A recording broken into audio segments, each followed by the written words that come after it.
Barnier on Brink, Rattled EU chief under pressure from member states. Boris in control. Rotherham was speaking after details emerged today about a bold new offer from Boris Johnson aimed at breaking the deadlock over the dispute concerning fisheries, which has overshadowed trade talks so far.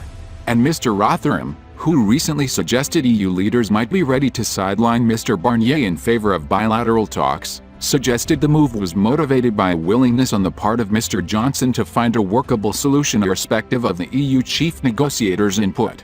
Mr Rotherham, who is known as Dr. Brexit and who was the director of special projects at Vote Leave, said, "My sense is that there has been a shift in recent days over how the EU is treating all this. Boris Johnson's October 15th deadline was always very sensible. It has forced the EU to take their loaded gun of the December 31st deadline off the table. It has put him in control of the timetable." Mr Rotherham added, "I think he and David Frost have got under their skin, especially Barnier, who is increasingly looking rattled."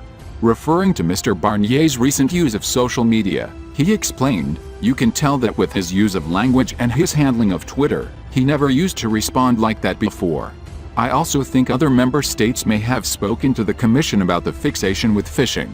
Let's just say there won't be too many politicians in Hungary, or Luxembourg or the Czech Republic, for example, worrying about North Sea fish, so they could be forgiven for wondering why this should be such a big treaty stumbling block for them.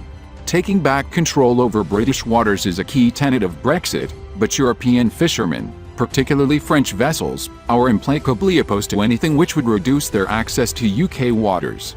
British negotiators are therefore proposing a 3-year transition period, giving EU ships ample opportunity to get used to the new status quo. In accordance with the plan, access to foreign ships would be phased down in order to allow coastal communities to adapt."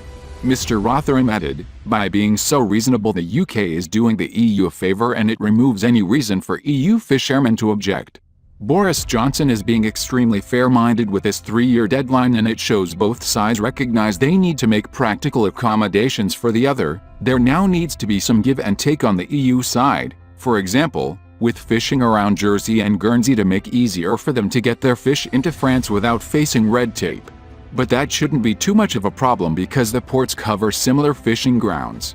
What this proposal does is point the way for lots of other areas of possible agreements, which will avoid any kind of hard-edge scenario.